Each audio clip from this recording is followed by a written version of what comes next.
Have you ever been gaslighted or ever heard of trauma dump?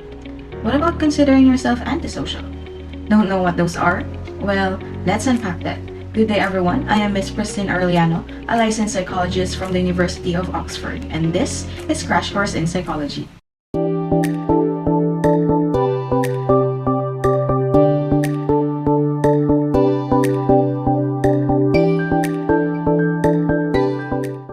Language is evolving, it is dynamic, and certain semantics change depending on the context and culture it is used. Psychological concepts have become increasingly prevalent in our everyday conversations. But with a constantly evolving language, there's also a growing risk of misunderstanding and misusing these terms. There are certain words that have meanings that need to be preserved and used properly. Such words are what we call jargon. According to Merriam-Webster, jargon is a technical term used in a particular discipline to refer to a more specific things.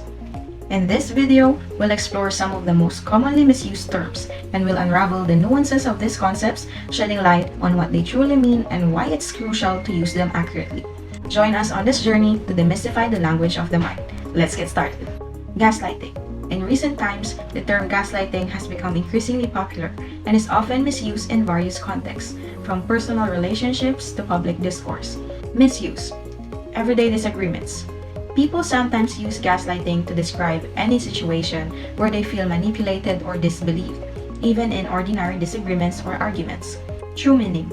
The term has its roots in a 1938 play and subsequent film titled Gaslight.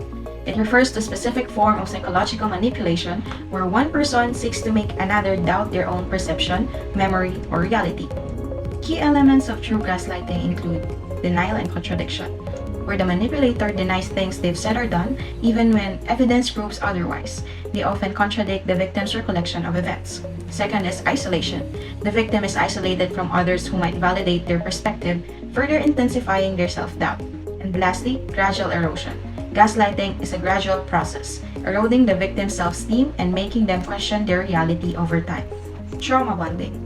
The term trauma bonding has gained prominence in discussions about relationships and emotional attachments. However, its misuse in everyday conversations has led to some misconceptions about its actual meanings and implications.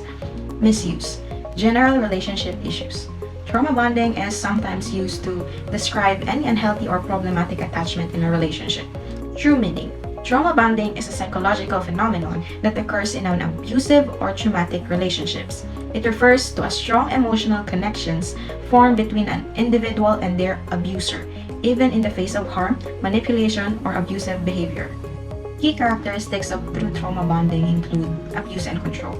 Trauma bonding typically occurs in situations where one person exerts control and power over the other, often involving physical, emotional, or psychological abuse. Next is conflicted emotion. The victim experiences a complex mix of emotions including fear, love, loyalty, and attachment to the abuser, despite the harm they endure. And lastly, cyclical patterns. Trauma bonding often follows a cyclical pattern of abuse, remorse, and temporary relief, which reinforces their emotional connection. Lastly, antisocial. The term has seen widespread misuse and misunderstanding in everyday language. Its misuse often stems from confusing it with asocial or introverted behavior. Misuse. Social withdrawal. Antisocial is often used to describe individuals who prefer solitude, introverted behavior, or those who withdraw from societal activities. Its true meaning is a psychological term used to describe a pattern of behavior that goes against societal norms, rules, or the rights of others. Key characteristics of this include lack of empathy. Antisocial individuals often exhibit a lack of empathy, guilt, or remorse for their actions. Second, violation of norms. They consistently disregard societal norms, rules, and laws, leading to problems such as criminal activity or unethical behavior. And lastly, repetitive patterns. True antisocial behavior involves a persistent pattern of such actions over time. Accurate usage of psychological terms in everyday conversations support understanding, reduces stigma, respects diverse experiences, and enhances mental health awareness.